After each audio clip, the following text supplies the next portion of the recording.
अब देखिए, क्वेश्चन 38 हमने कर लिया। ये भी आपके पेपर का क्वेश्चन है।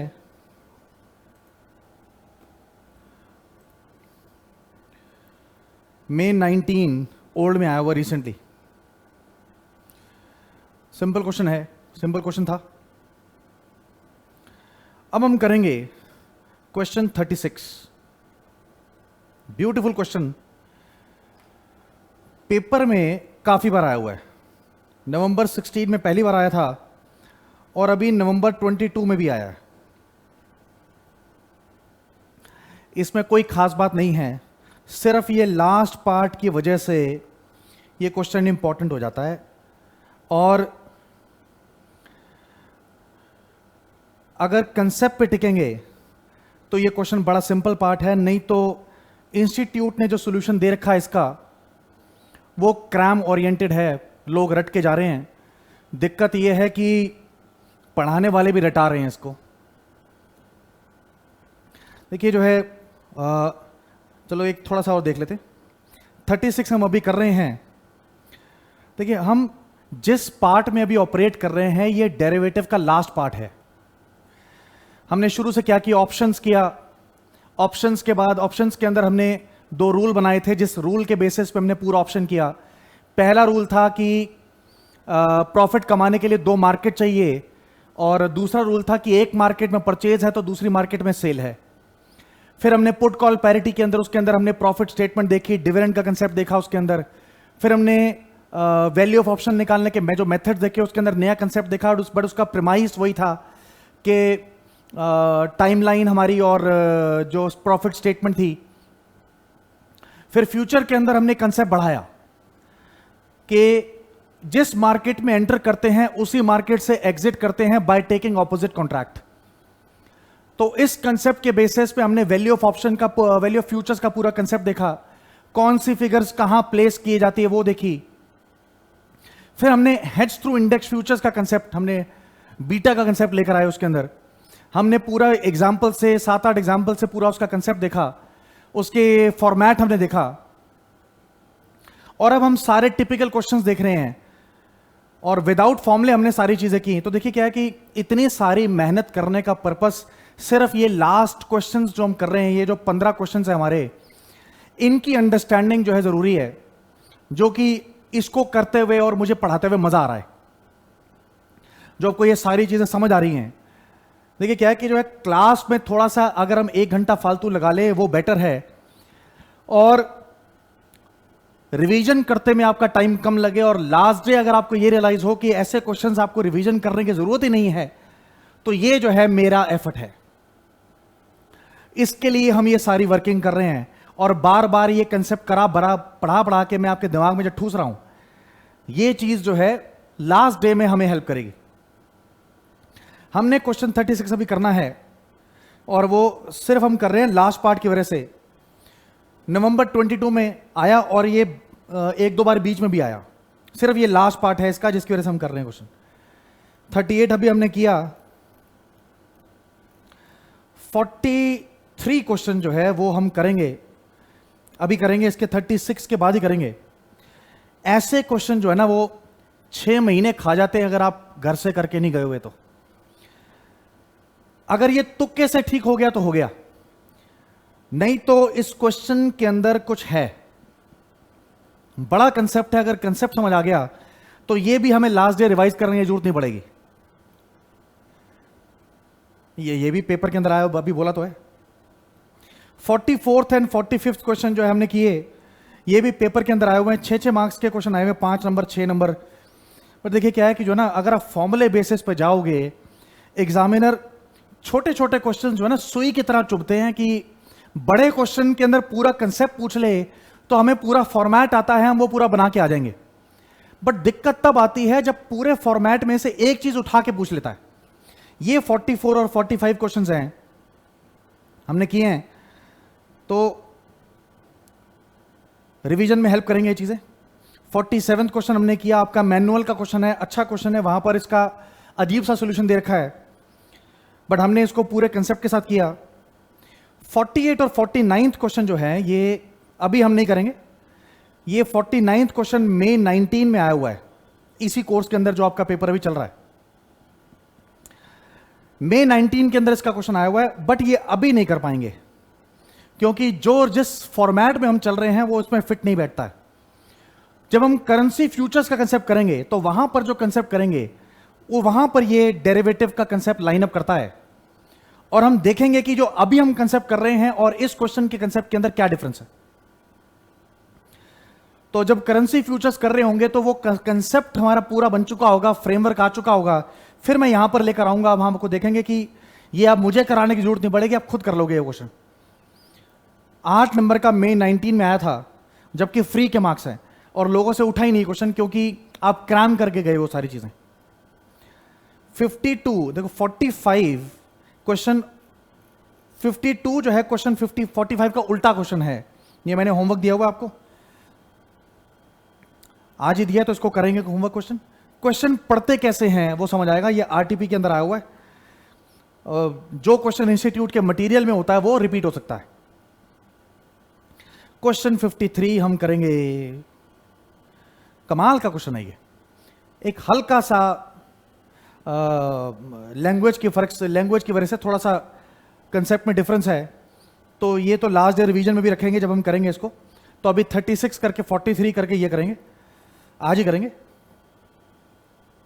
तो ये लास्ट के पोर्शन जब क्वेश्चंस हम कर लेंगे तो हमारी डेरिवेटिव की पूरी कवरेज होगी इंस्टीट्यूट के सारे मटेरियल के साथ। देखो, सिर्फ कंसेप्ट ही नहीं करना है, क्वेश्चंस की कवरेज भी बहुत जरूरी है।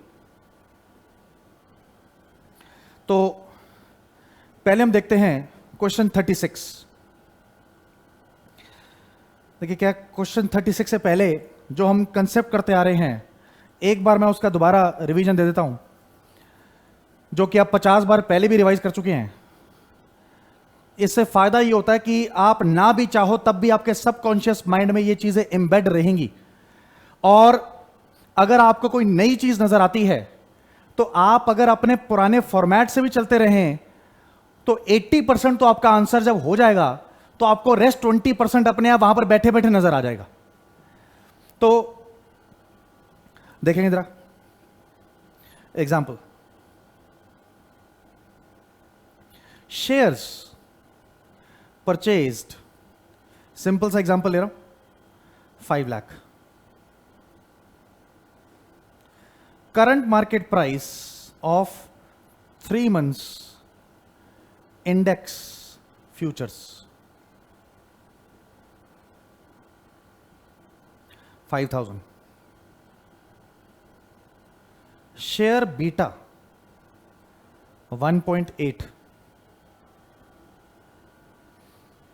नजर आ रहा ना?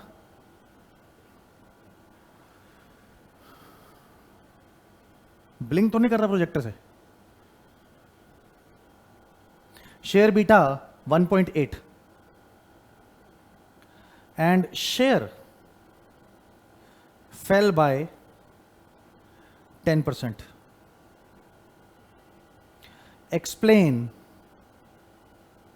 hedge through index futures। ये हम कर चुके हैं, फॉर्मेट आपको याद है, निकालें। देखिए जो है ना, एक मूवी थी महात्मा गांधी, हर साल 2 अक्टूबर, 15 अगस्त और 26 जनवरी को आती है। जब बचपन में एल्डर्स घर में लगा के बैठते थे तो हम बोर हो जाते थे। 3.5-4 घंटे की मूवी है, और उस टाइम टीवी में ना ज़्यादा चैनल्स वगैरह होते नहीं थे, और हमने अपने वो देखने होते थे, नाम भूल रहा हूँ जो चीज़ हम देखते थे। तो बड़ा बोरिंग लगता था कि ये घर वाले ये पिक्चर क्या देख रहे। जब 16-17 साल के हुए, 12th में या फर्स्ट ईयर में जब ने ये मूवी देखी, तो हम भी इनग्रॉस हो गए इस मूवी के अंदर कि ये बड़ी अच्छी चीज़ है। और तब से लेकर अब तक 1 साल में 1 बार तो ये मूवी देख ली जाती है, और जब भी ये मूवी देखी जाती है तो उसमें ऐसा लगता है कि कोई चीज़ नई देख रहे हैं हम। तो ये भी ऐसी चीज़ है, हम जब 50 बार ये चीज पढ़ चुके हैं, तो पहले तो आपको पूरा फॉर्मेट समझ आया। अब फॉर्मेट के बाद जो है इसकी जो बारीकियां हैं वो आपको समझ आई, इसलिए बार बार रिपीट होती हैं चीजें। मैं अगर क्लास में कर दूं तो ठीक, घर जाके तो आपने ये चीजें देखनी नहीं। थोड़ा सा देखेंगे जरा, जब हम कह रहे हैं कि हेज थ्रू इंडेक्स फ्यूचर्स, इसका मतलब यह है कि टुडे हमने शेयर्स परचेज किए,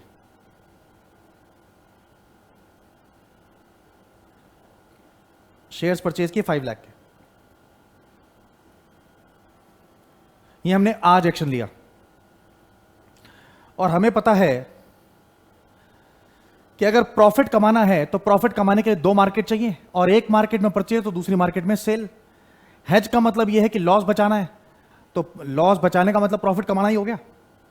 टुडे मैंने शेयर्स परचेज किए और हेजिंग के लिए टुडे मैंने क्या किया, दूसरी मार्केट में ऑपोजिट एक्शन ले लिया। और दूसरी मार्केट क्या है, इंडेक्स फ्यूचर्स की। इंडेक्स फ्यूचर्स सोल्ड, वो क्या है, share price into share beta. इसका हमने डेरिवेशन देखी थी कि share price into share beta क्या है, 1.8, तो 5 इंटू 1.8 ये आपका आ गया 9 लाख। ये मेरा आज का एक्शन है। जैसे ही मैंने शेयर्स परचेज किया, मुझे डर है कि 3 महीने बाद शेयर का प्राइस गिर जाएगा और मुझे नुकसान हो जाएगा, तो मैंने आज फ्यूचर मार्केट में मैंने एक्शन लिया और मैंने फ्यूचर सेल किए, इंडेक्स फ्यूचर सेल किए। अब 3 महीने बाद मुझे पता लगा कि शेयर फेल बाय 10% है, तो मैंने क्या किया, शेयर्स सोल्ड 5 लाख इंटू 0.9, 4,50,000। ये क्या आ रहा है, 50,000 लॉस ऑन शेयर्स।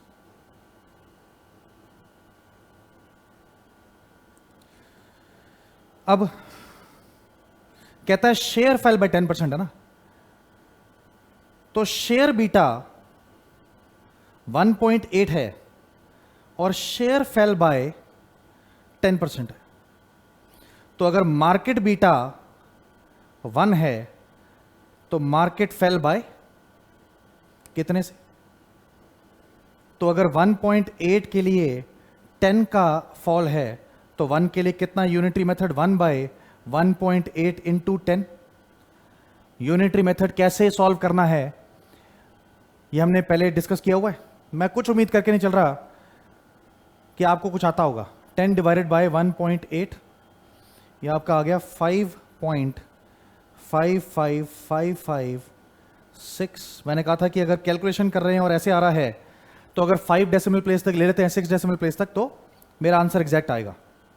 तो इंडेक्स फ्यूचर बॉट, हाँ जी,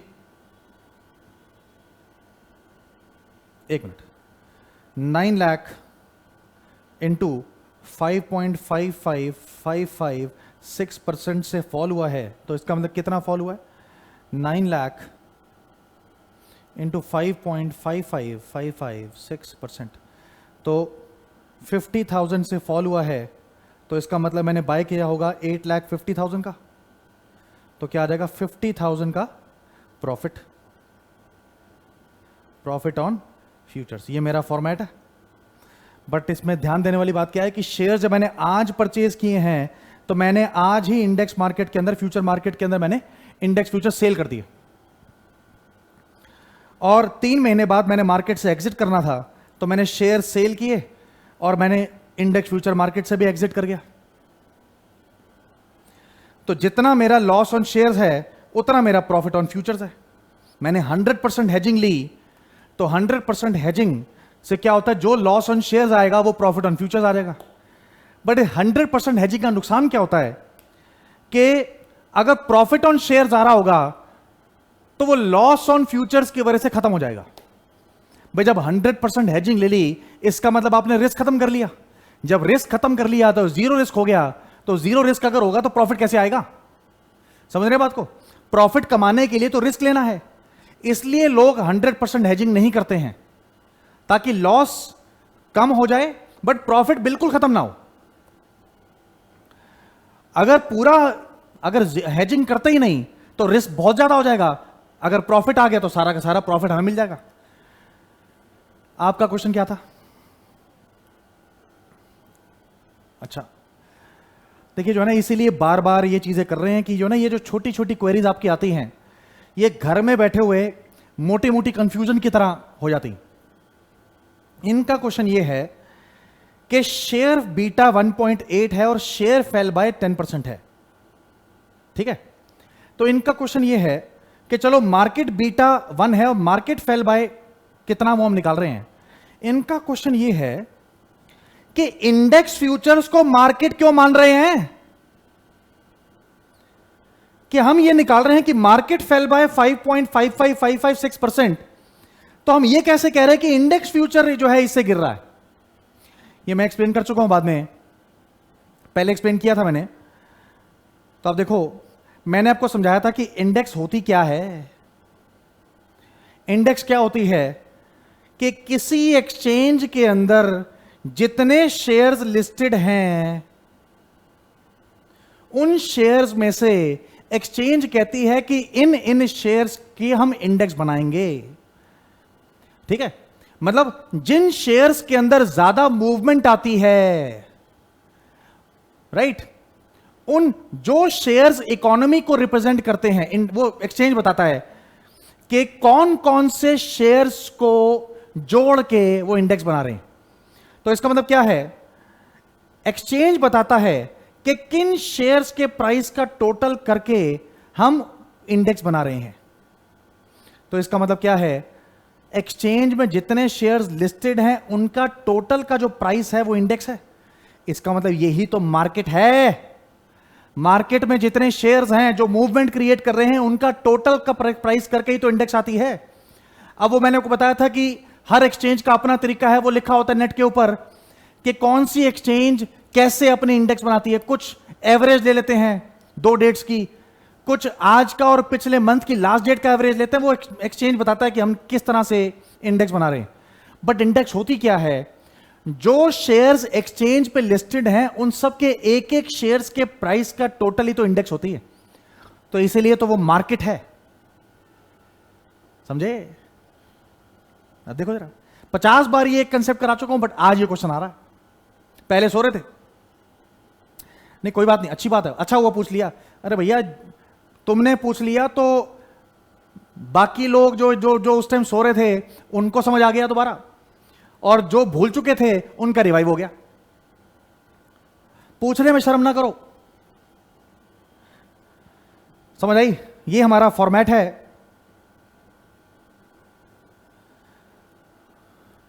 कोई बात नहीं, ये तो आपने कर ही लिया होगा अपने आप। एग्जाम्पल 2, जो क्वेश्चन 36 हम कर रहे हैं उसमें इसका यूज पड़ेगा। मैं सेम वही कर रहा हूं। शेयर्स परचेज्ड क्या है? 5 lakh. Current market price of index futures 5,000, 3 months. कोई रेलेवेंस नहीं है इसका, ये तब यूज होता है जब लॉट साइज निकालना हो, नंबर ऑफ कॉन्ट्रैक्ट्स निकालने हो। और share beta 1.8 and market fell by 4.5%। Explain hedge through index futures।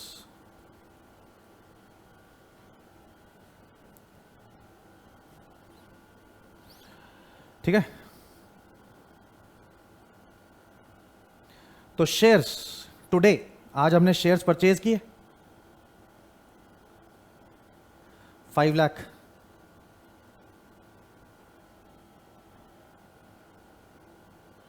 और आज ही हमने इंडेक्स फ्यूचर्स सोल्ड, आज हमने कर दिया share price into share beta 9 lakh. अब यहां पर कह रहा है मार्केट फेल बाय 4.5%, तो इसका मतलब क्या है, index futures bought 9 lakh into 95.5%, 9 lakh into 95.5%,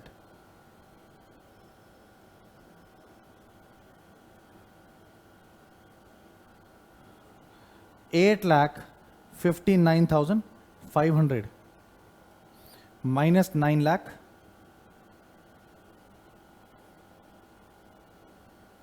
calculator भी ना कई बार मजाक कर जाता है,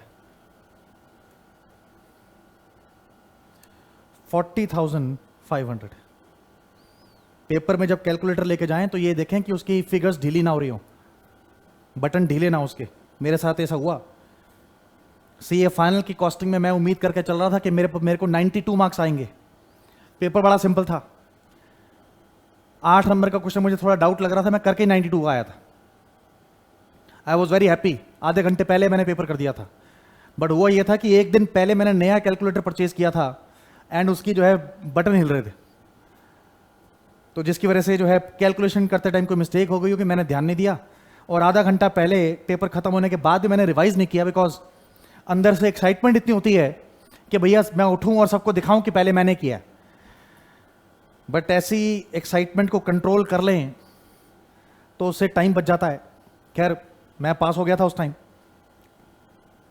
अच्छा, इंडेक्स फ्यूचर्स बॉट 9 लाख।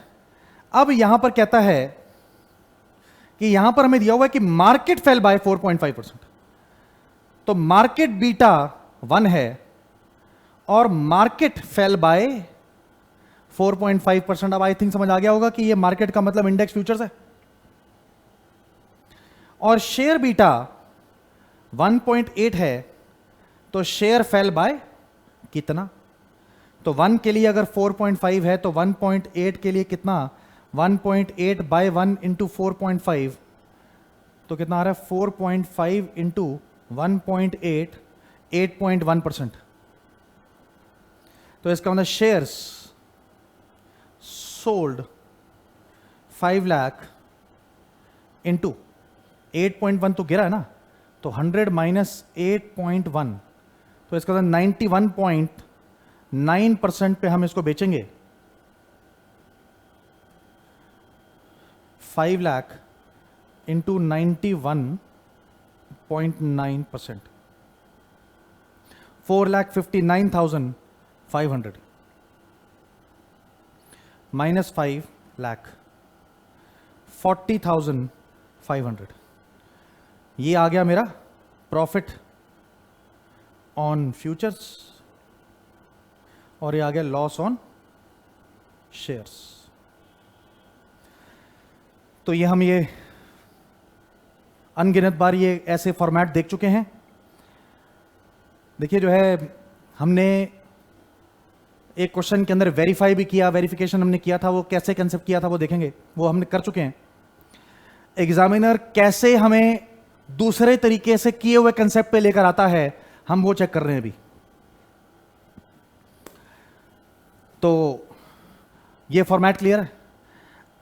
अब इसके बेसिस पे हमने क्वेश्चन 36 करना है, इसलिए जो है बार बार आपको ये कंसेप्ट करा रहा हूं मैं, बार बार आपको ये चीजें कह रहा हूं कि हम जो टाइमलाइन बना चुके हैं, सेम यूनिफॉर्मिटी आप बना के रखेंगे तो क्वेश्चंस को बार बार उन पे प्लेस करने के बाद जो नया क्वेश्चन के अंदर चीज पूछ रखी है वो आपको समझने में आसानी होगी।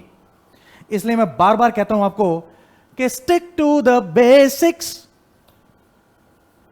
भैया बड़ा मजा आता है जब आप लोग पेपर वाले दिन कहते हो कि जो है आपका सारा ये हो गया, रिवीजन जल्दी हो गया, एंड लास्ट डे जब आपका जब रिजल्ट आता है और हमें पता लगता है कि आपके मार्क्स 75 क्रॉस कर चुके हैं, तो ये जो एफर्ट हम कर रहे हैं इसका रिजल्ट हमें नजर आता है। नोट कर लिया? हाँ, तो बस टैलेंट है। अरे भैया सिर्फ पढ़ा थोड़े रहे हैं तुम्हें, हमारी और भी जिंदगी है, वहां भी बहुत कुछ करते हैं हम। अभी जब तुम सीए की डिग्री ले लोगे तब तुम्हें पता लगेगा कि तुम्हारे में क्या क्या टैलेंट्स है। मार्केट में सरवाइव करने के लिए जो जिस चीज में आप एक्सपर्ट हो वो तो आनी चाहिए। बिसाइड्स दैट जो है आपके क्या स्किल्स हैं वो भी बड़ी हेल्प करते हैं मार्केट में ग्रोथ करने के लिए, राइट? अब हम करेंगे क्वेश्चन 36, जिसके लिए हम ये तैयारी कर रहे हैं।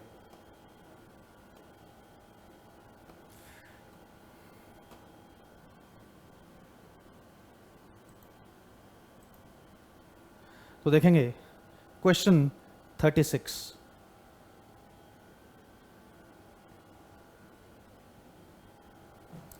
बुक्स में देखेंगे जरा। तो हम ये कर रहे हैं सिर्फ लास्ट पार्ट के लिए, बट ये पूरा क्वेश्चन जो हम पिछले क्वेश्चंस के अंदर कर चुके हैं वही है सारा। एक बार देख लेते हैं। Details about portfolio of shares of an investor are as follows. Shares दिए हुए हैं A, B and C, number of shares, price per share beta, इससे पोर्टफोलियो बीटा निकलेगा। Investor thinks that the risk of the portfolio is very high and wants to reduce the portfolio beta to 0.91. He is considering the two below mentioned alternative strategies. मतलब आप जब portfolio beta निकालोगे तो portfolio beta कुछ आएगा और वो कहता है कि उसको रिड्यूस करना है टू 0.91 और उसके लिए दो अल्टरनेटिव्स हैं। Dispose of a part of his existing portfolio to acquire risk free securities or take appropriate position on Nifty futures which are currently traded at 8125 and each nifty is worth 200 points. ये current market price of index future दिया हुआ है और ये lot size दिया हुआ है। तो कहता है कि दो तरीके हैं बीटा रिड्यूस करने के। पहला तरीका ये कि आप रिस्क फ्री सिक्योरिटीज एक्वायर कर लें। भाई रिस्की सिक्योरिटीज आपके पास हैं, रिस्क फ्री सिक्योरिटीज एक्वायर कर लेंगे तो दोनों का कंबाइंड बीटा जो है कम हो जाएगा, तो उसकी बात कर रहा है। And take appropriate position on Nifty futures which are, या तो निफ्टी फ्यूचर्स को लेके आप बीटा रिड्यूस करें। फर्स्ट पार्ट कहता है you are required to determine portfolio beta. तो हम स्टार्ट अपने कन्वेंशनल तरीके से करेंगे। पहले लाइन मारेंगे, लाइन मारना जरूरी है। Beta of portfolio is weighted average of beta of each security in portfolio. हाँ जी, सोच समझ के बोला जाता है, ज्यादा बोलने से ना नुकसान हो जाता। आपका पूरा कोर्स मेरे हाथ में है, हैंडराइटिंग जैसी है वैसी है। इसको मैं क्या करता हूँ जो है थोड़ा सा फॉन्ट बढ़ा देता हूँ तो रीडेबल हो जाती है। मैं पास ही ऐसे तरीके से हुआ था, नहीं तो अगर आप छोटे छोटे फॉन्ट्स लिखेंगे और हैंडराइटिंग आपकी, तो एग्जामिनर को समझ आने में प्रॉब्लम हो जाती है। और आसान नहीं है फॉन्ट बढ़ा के लिखना। आप अगर आपकी हैबिट है बिच्चा बिच्चा करके लिखने की और एक लाइन में 50 वर्ड डालने हैं आपने, तो आप कोशिश करके देख लें, फॉन्ट बढ़ा के एक लाइन के अंदर 6-7 वर्ड लिख नहीं पाएंगे, आपका कलेजा अलाउ नहीं करेगा। तो वो तो एक पर्सनैलिटी का पार्ट होता है, वो नया कंसेप्ट है, वो दूसरा कंसेप्ट है, वो अभी आपके लिए जरूरत नहीं है। कोशिश करें कि अगर आपकी हैंडराइटिंग आपको लगता है थोड़ी सी बिलो पार है तो फॉन्ट बढ़ा दें अपना और एक लाइन के अंदर चाहे 5 वर्ड लिखें 6 वर्ड लिखें, उससे जो है वो रीडेबल हो जाएगी एंड आपका कलेजा खुलेगा। Beta of portfolio is weighted average of beta of each security in portfolio. तो shares A, B and C, number of shares, number of shares 3 lakh, 4 lakh and 2 lakh, 3 lakh, 4 lakh and 2 lakh. Market price 500, 750, 250, 500, 750, 250, तो वैल्यू क्या हो गई? 1500, 3500, तो टोटल पोर्टफोलियो मैंने 5000 लाख का purchase किया है, और वैल्यू इनटू बीटा, बीटा क्या है? 1.4, 1.2, 1.6, 1.4, 1.2 एंड 1.6, तो value into beta 1500 into 1.4, 2100, 3000 into 1.2, 3600, and 500 into 1.6, 800, तो ये टोटल 6500, 6500, तो बीटा क्या आ जाएगा? Beta of portfolio 6500 divided by 5000, 1.3, ठीक है।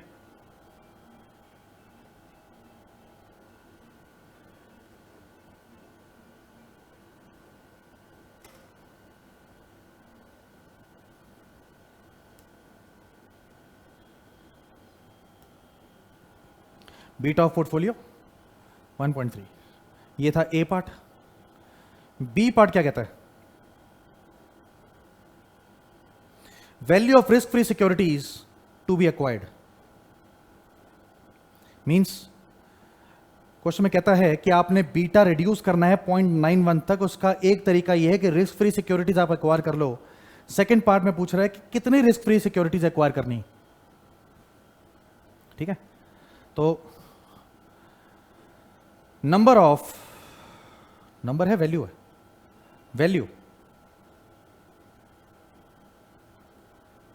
Value of risk free securities to be acquired to reduce beta from 1.3 to 0.91, और हमें पता है कि beta of portfolio is weighted average of beta of each security in portfolio.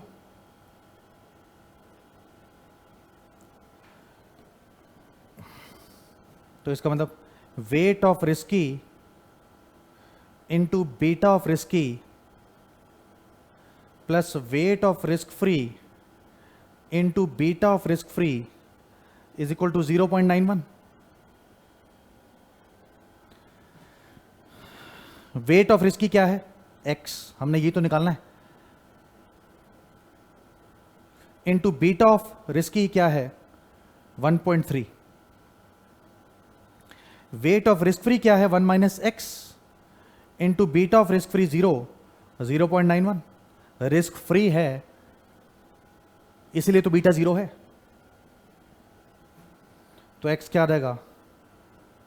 0.91 bye 1.3, 0.91 divided by 1.3, तो इसका अंदर 0.7। तो इसका मतलब वेट ऑफ रिस्की सिक्योरिटीज क्या हो गया? 0.7 मतलब 70%, और वेट ऑफ रिस्क फ्री 30%।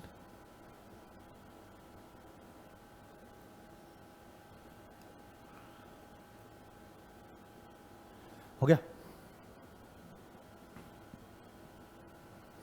अरे ये तो खुद भी हो जाता है, ये क्वेश्चन इन पार्ट्स के लिए नहीं कर रहे हम। तो इसका मतलब वेट ऑफ रिस्की सिक्योरिटीज 70% है, तो wait of risk free securities 1 minus 0.7, 0.3, that is 30% हो गया। तो value of risk free securities acquired 5,000 का 30%, कितना आ गया?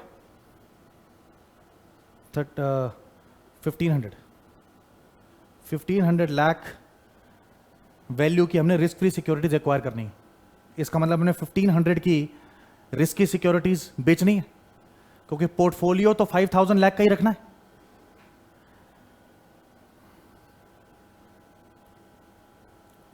Third part, number of shares of each company to be disposed of. C part, मतलब 5,000 लाख का पोर्टफोलियो है, 70% आपने वही रखना है जो पहना था, 30% आपको रिस्क फ्री सिक्योरिटीज एक्वायर करनी है। तो इसका मतलब क्या है, आपको 30% रिस्क की बेचनी है। तो क्वेश्चन पूछ रहे number of shares of each security to be disposed, number पूछे उसने। तो शेयर्स कौन कौन से हैं? A, B and C. Value of shares क्या क्या थी? Value of shares 1500, 3000, 500।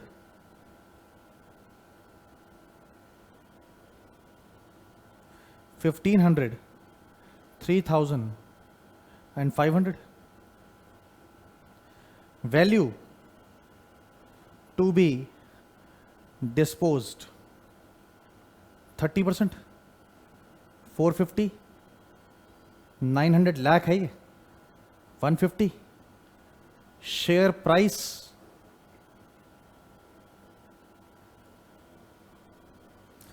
क्या क्या है? 500, 750, 250।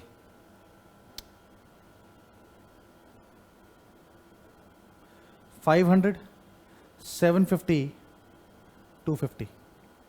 तो number of shares disposed 500 share price और 450 का डिस्पोज किया, 450 बाय 500 वो आ गया 90,000, वो लैक्स में है ना। एंड 900 डिवाइडेड बाय 750 ये आपका आ गया 1,20,000 and 150 divided by 250 60,000। Number of shares dispose भी निकाल दिया।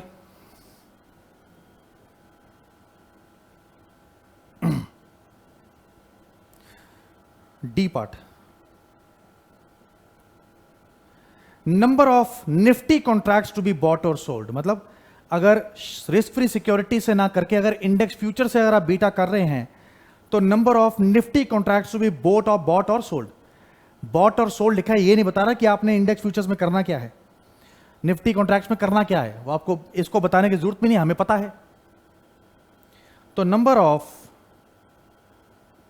निफ्टी या तो since portfolio of 5,000 lakh is purchased,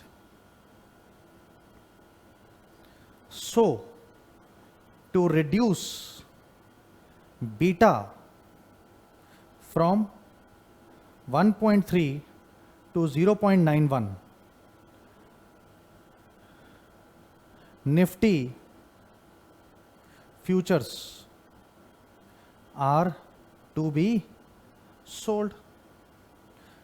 इसका मतलब क्या है, ऑपोजिट एक्शन लेना है फ्यूचर मार्केट में।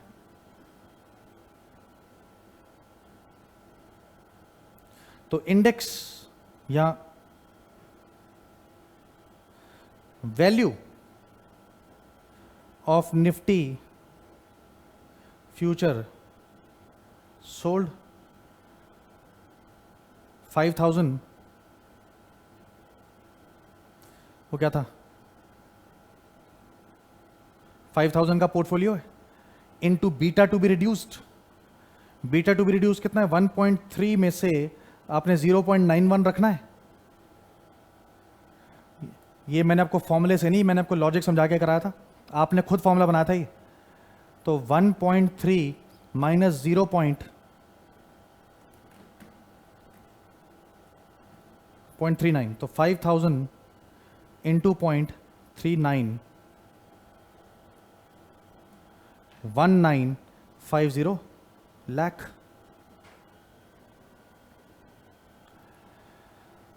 तो इसका मतलब इंडेक्स फ्यूचर्स आपने इतने सेल करने हैं। Current market price of index future क्या है?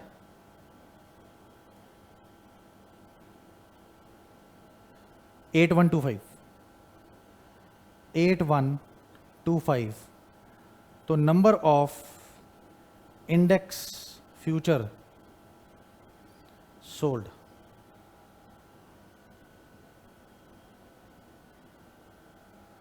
हो गया, नजर आ रहा है?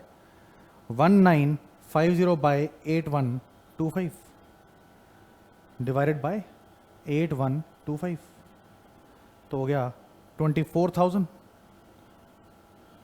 Nifty futures. 24,000 निफ्टी फ्यूचर्स आपने सेल किए।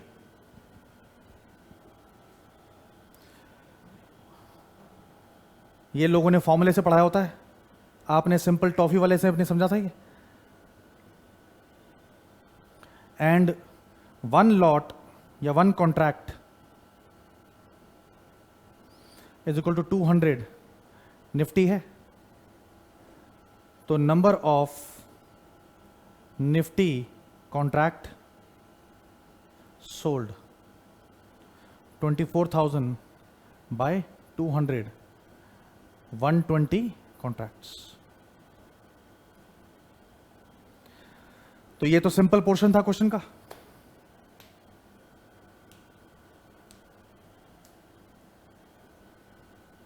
अब देखो लास्ट पार्ट, ई पार्ट, जिसके लिए हम ये क्वेश्चन कर रहे हैं।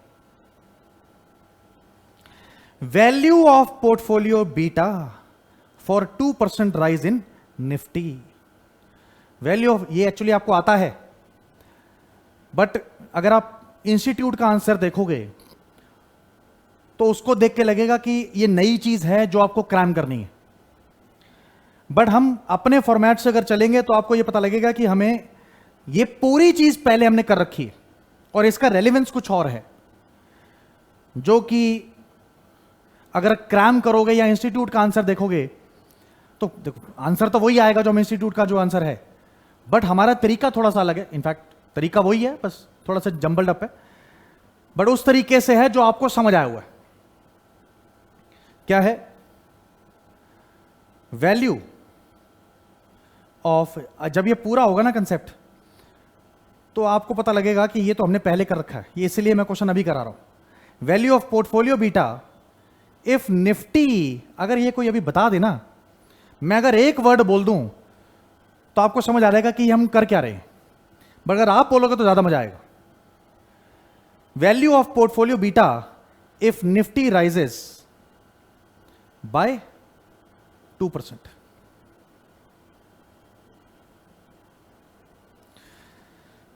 देखो क्या है कि हमारा फॉर्मेट जो है उस कंसेप्ट पे अगर आप टिक के रहोगे, तो अगर आप फॉर्मेट से चलोगे तो 80% 90% होने के बाद आपको अपने आप कंसेप्ट नजर आ जाएगा। मतलब पोर्टफोलियो बीटा क्या होगा अगर निफ्टी 2% से राइज हो गई।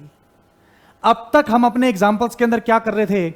एक बार मैंने आपको बताया कि शेयर डिक्रीज बाय इतना, और दूसरी बार मैंने आपको बताया मार्केट डिक्रीज बाय इतना, जो मैंने स्टार्टिंग में एग्जांपल कराया था। अब यहां पर क्या कह रहा है?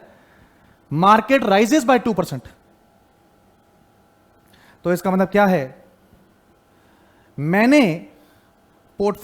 आज मैंने पोर्टफोलियो परचेज किया था कितने का? 5,000 लाख का।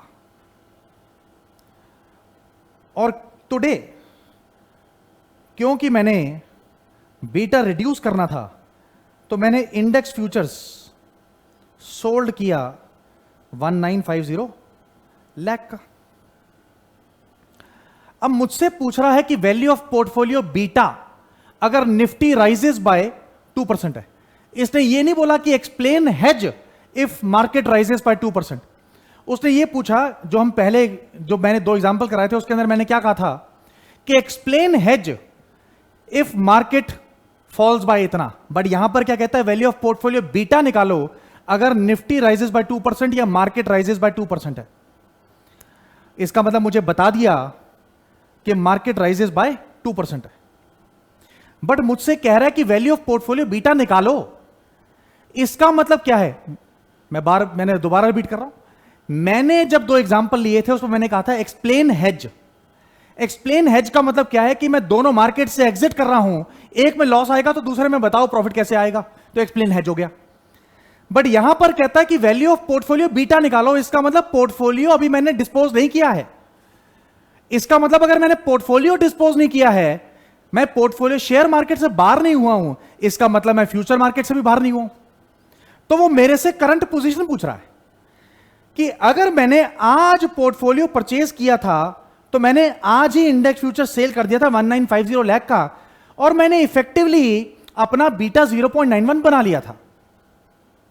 अब वो कह रहा है कि पोर्टफोलियो बीटा अब बताओ अगर निफ्टी राइजेस बाय 2% है, तो इसका मतलब पोर्टफोलियो बीटा बताना है, इसका मतलब पोर्टफोलियो बेचा नहीं है, तो मैंने इंडेक्स फ्यूचर से भी एग्जिट नहीं कर रहा। तो इसका मतलब क्या है, वैल्यू ऑफ इंडेक्स फ्यूचर्स अगर मैं बाय करता हूं आज, एग्जिट करने के लिए अगर मैं बाय करता हूं, किया नहीं है, तो वो क्या होगा, 19 राइज हुआ ना इंटू 1.02, तो 1950 इंटू 1.0, 1950 इंटू 1.02, ये आ रहा है 1989 लाख का। देखिए फ्यूचर मार्केट में मुझे ड्यू डेट तक वेट करने की जरूरत नहीं है। मैं क्या कर सकता हूं, मैं बीच में भी कभी ऑपोजिट एक्शन लेके बाहर हो सकता हूं क्योंकि डिलीवरी नहीं होती, यह हमें पता है। और मैंने आपको बताया था कि मार्जिन ट्रेडिंग होती है और square of means square of कर दिया जाता है। इसका मतलब एक डेट से लेकर दूसरी डेट के बीच तक का प्रॉफिट या लॉस जो है मेरे मार्जिन में से रिड्यूस कर दिया जाता है। तो अगर आज की डेट का देखें तो लॉस ऑन इंडेक्स फ्यूचर्स कितना आ रहा है, या निफ्टी फ्यूचर्स 1989 माइनस 1950, 39 लाख का। मैंने जब फ्यूचर्स का कंसेप्ट बताया था तो मैंने बताया था कि 2 डेट्स के बीच का प्रॉफिट देख लेते हैं या लॉस देख लेते हैं और वो मेरे मार्जिन में से कम कर दिया जाता है। तो लॉस और इंडेक्स फ्यूचर 39 लाख का है, बट यहां पर मुझे निफ्टी राइजेस बाय 2% बताया हुआ है।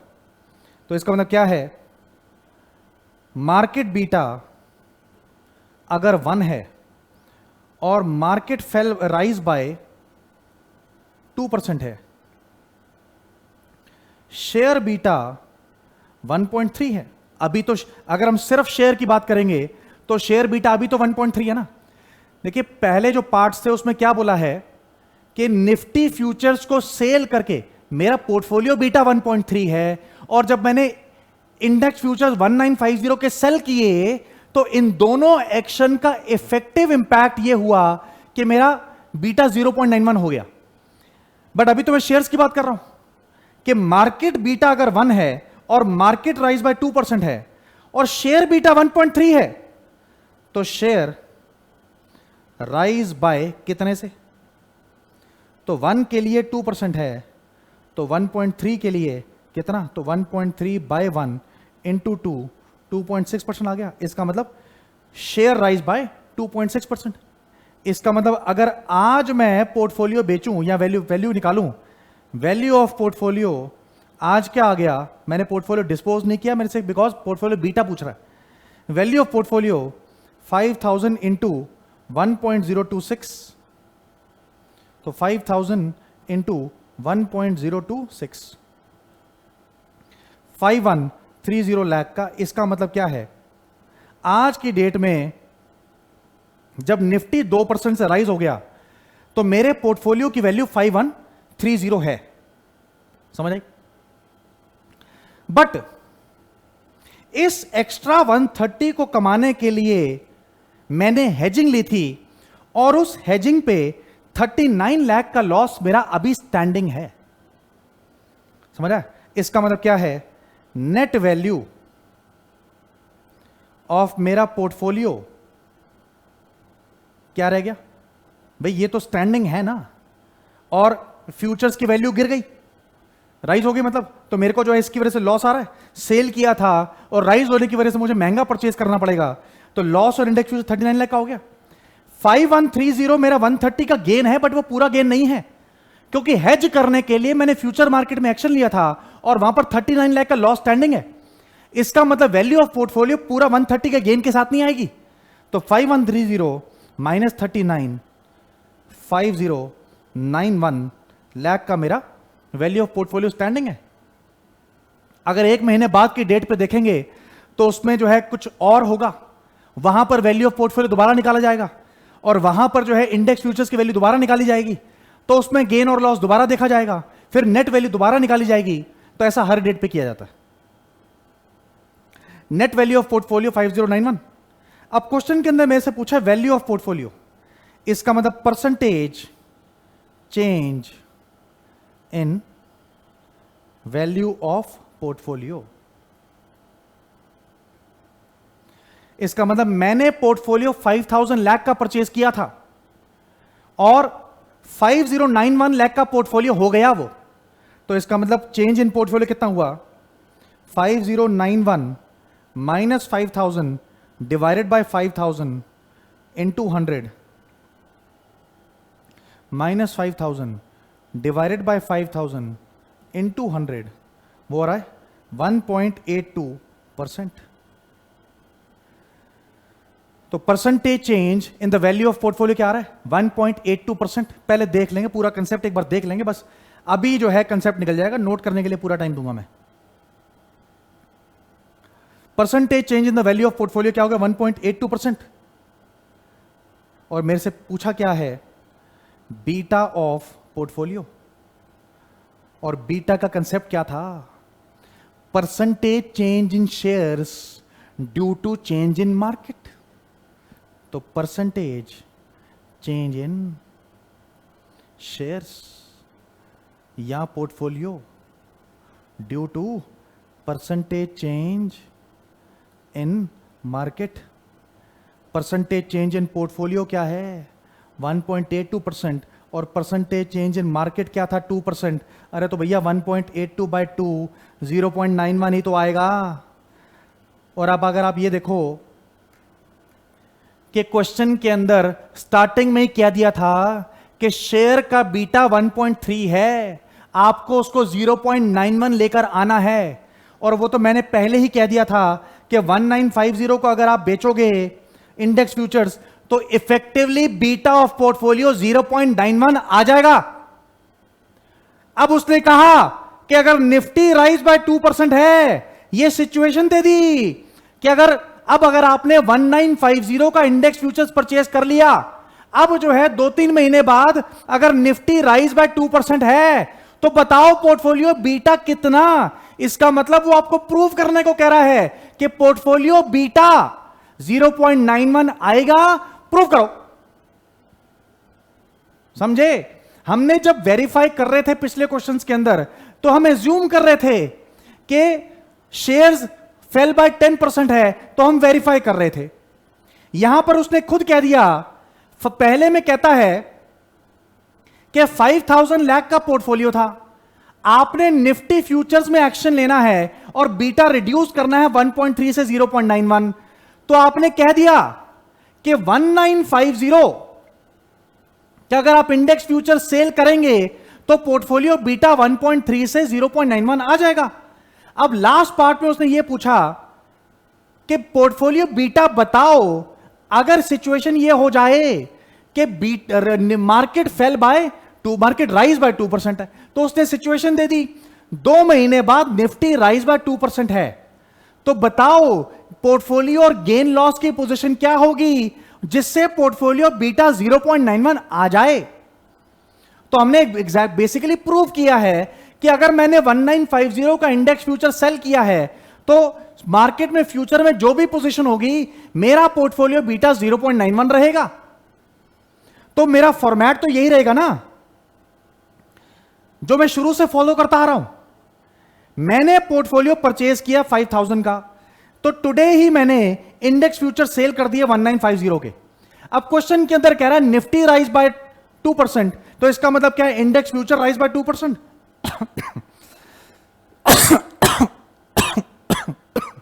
Sorry, index future rise by 2%, तो इंडेक्स फ्यूचर राइज बाय 2% हो गया, तो 1989 लाख हो गया। इसका मतलब 39 लाख का लॉस अभी ड्यू है, मैं अभी मार्केट से एग्जिट नहीं किया हूं। अब मैंने निकाला कि मार्केट बीटा 1 है और मार्केट राइज बाय 2% है, तो शेयर बीटा 1.3 है, तो शेयर राइज बाय कितना, वो हमने निकाला 2.6%। इसका मतलब वैल्यू ऑफ पोर्टफोलियो 5000 इंटू 1.026 है। मैंने क्योंकि अभी शेयर बेचा नहीं है, क्योंकि कह रहा है वैल्यू ऑफ पोर्टफोलियो बीटा निकालो, इसका मतलब पोर्टफोलियो डिस्पोज नहीं किया है, तो वैल्यू ऑफ पोर्टफोलियो 5130 लाख आ गया। 130 का गेन आ रहा है, बट इस 130 के गेन के लिए मैंने जो है इंडेक्स मार्केट में भी एक्शन ले रखा है, जिस पे 39 लाख का लॉस अभी ड्यू है। तो मैं पूरा 5130 नहीं कह सकता, क्योंकि पोर्टफोलियो का ही काउंटर एक्शन है इंडेक्स, तो दोनों का कंबाइंड इफेक्ट देखना पड़ेगा। इसका मतलब क्या है? नेट वैल्यू ऑफ पोर्टफोलियो मेरी 5091 लाख है। पहले पोर्टफोलियो 5000 का था, अब 5091 का है। इसका मतलब change in value of portfolio 1.82% आ गया।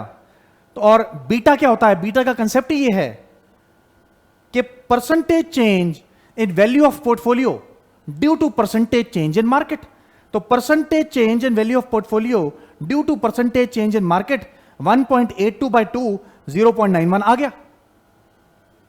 यही तो मैंने प्रूव करना था कि जब आपने कहा है कि बीटा रिड्यूस कर दो 0.91 पे, और एक सिचुएशन आ गई जिसकी वजह से मैंने कह दिया कि पोर्टफोलियो बीटा 0.91 ही है। अगर मार्केट राइज बाय 1% हो, चाहे 5% हो, चाहे 10% हो, चाहे मार्केट फॉल हो, चाहे शेयर राइज बाय हो, चाहे शेयर फॉल बाय हो, मेरा पोर्टफोलियो बीटा 0.91 ही आएगा। अरे भैया, क्वेश्चन के अंदर स्टार्टिंग में कह दिया था एक्शन वो ले जिससे 1.3 से 0.91 आ जाए। अब एक्शन तो मैं ले चुका हूं, इंडेक्स फ्यूचर तो मैं सेल कर चुका हूं।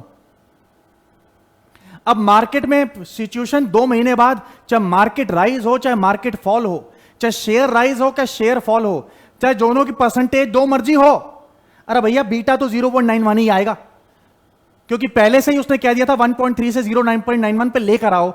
लास्ट पार्ट के अंदर तो उसने प्रूव करने के लिए बोला है कि अगर ये सिचुएशन आ गई तो बताओ 0.91 कैसे आएगा। वो हमने प्रूव करके दिखा दिया।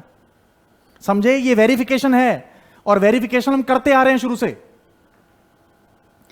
तो ये लास्ट पार्ट जो है इंस्टीट्यूट के सॉल्यूशन को बड़े अजीब से तरीके से दिया हुआ है, और इसको पिछले कंसेप्ट से लिंक नहीं किया हुआ। हमने बस इसको लिंक कर दिया कि ये वेरिफिकेशन है भाई, और आंसर तो मुझे पहले ही पता था कि बीटा पोर्टफोलियो बीटा क्या आएगा, वो 0.91 होगा, क्योंकि स्टार्टिंग से ही उसने 1.3 से 0.91 करने के लिए बोला हुआ है। समझे?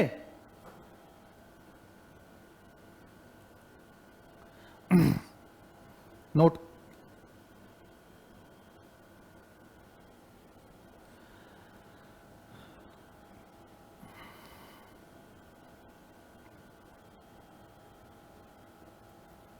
सब कुछ दिखाना है।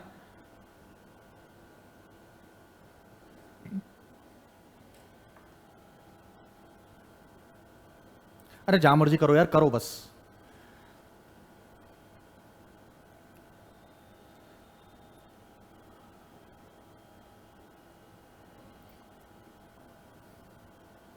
तो ये लास्ट पार्ट समझ आया? लास्ट पार्ट वेरिफिकेशन है। कंसेप्ट अगर आपको आ गया, अब जब आप दोबारा पढ़ने बैठोगे, फिर उसके बाद जब रिवीजन करने बैठोगे, तो आपको पता लगेगा इसको रिवाइज करने की जरूरत है नहीं, और लास्ट डे में इसको अलग से हवा बनाने की जरूरत नहीं है।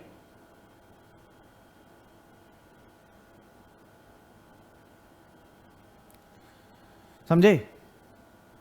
अब आप ये देखो,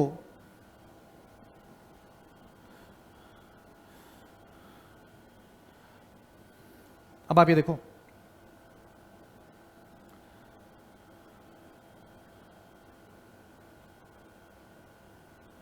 नवंबर 22 में ये क्वेश्चन आया हुआ है। शेयर्स दिए हुए हैं, investor thinks that the risk of portfolio is very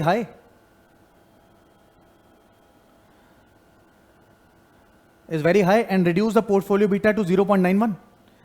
कहता है ऑल्टरनेटिव स्ट्रैटेजीज हैं, dispose a part of his existing portfolio to acquire risk free securities. इस dispose a part of existing portfolio लिखा हुआ, तो इसका मतलब क्या है कि अगर 5000 लाख का पोर्टफोलियो है तो उसमें से कुछ बेच के आपने जो है रिस्क फ्री सिक्योरिटीज परचेज करनी है, इसका मतलब पोर्टफोलियो की वैल्यू नहीं बढ़ानी। Take appropriate action Nifty futures, current market price ये दे रखा है और लॉट साइज दे रखा है, एक कॉन्ट्रैक्ट में 100 निफ्टी फ्यूचर्स हैं। पोर्टफोलियो बीटा निकालो, value of free securities, risk free securities acquired, number of shares of each company and number of ये डिस्पोज ऑफ निकालना है, and number of Nifty contract to be bought और sold, value of portfolio beta for 1% rise in Nifty. ये क्या कह रहा है, portfolio beta निकालो अगर निफ्टी 1% से बढ़ता है। अरे मेरे भाई, जब तूने पहले कह दिया कि जो भी पोर्टफोलियो बीटा होगा उसको 0.91 पे करना है बाय सेलिंग इंडेक्स फ्यूचर्स, तो भैया पोर्टफोलियो बीटा तो 0.91 ही आएगा, चाहे निफ्टी 1% से क्या नाम है बढ़े या गिरे, या 5% से बढ़े या गिरे, तो भैया पोर्टफोलियो बीटा तो 0.91 ही आएगा। वो हमने प्रूव करना है बस, समझे? तो ये कोई हवा नहीं है, 8 मार्क्स का क्वेश्चन है मेरे भाई, फ्री के नंबर होते हैं, घर से पढ़ के तो जाओ, पढ़ाओ तो सही। अरे मेरे भाई आओ तो सही, आप इधर उधर भाग जाओगे तो हम कैसे पढ़ाएंगे? आप मेरे पास आओ, मैं आपको पढ़ाऊं, फिर आप घर में पढ़ो, फिर आप जाओ, कहां उठ पटांग लोगों पर चले जाते हो आप लोग।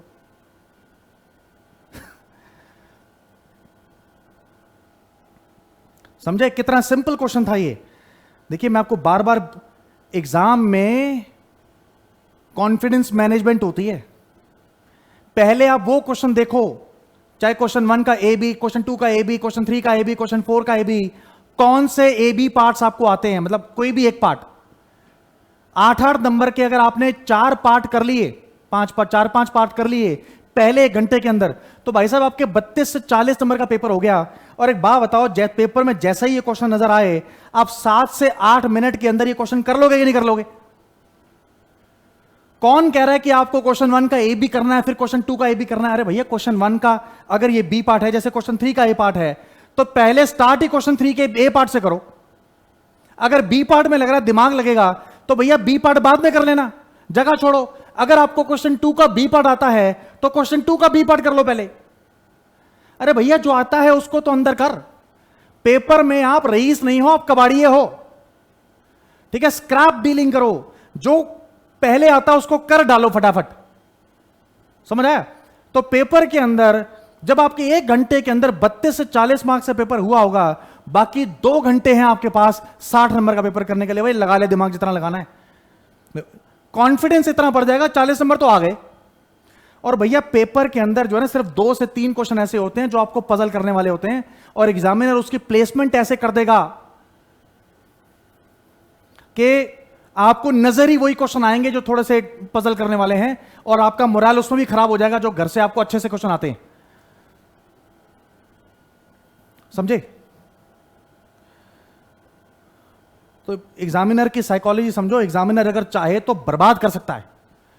मैंने आपको जो है क्वेश्चन कराया था, ओल्ड कोर्स के ऐसे ऐसे क्वेश्चन आ रहे थे, पनिशमेंट दे रहा था एग्जामिनर। अब देखेंगे, कोई ब्रेक नहीं, हर क्वेश्चन में ब्रेक चाहिए।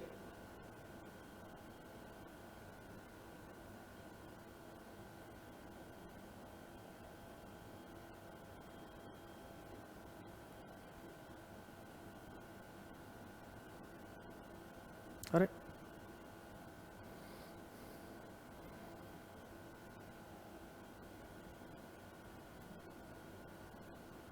क्वेश्चन 43 देखेंगे जरा, बड़ा क्वेश्चन है ये, और इस क्वेश्चन बुक में देखो ना, और इस क्वेश्चन को पेपर में May 13 में आया था, ये लिखा हुआ May 13, और इसमें कंसेप्ट है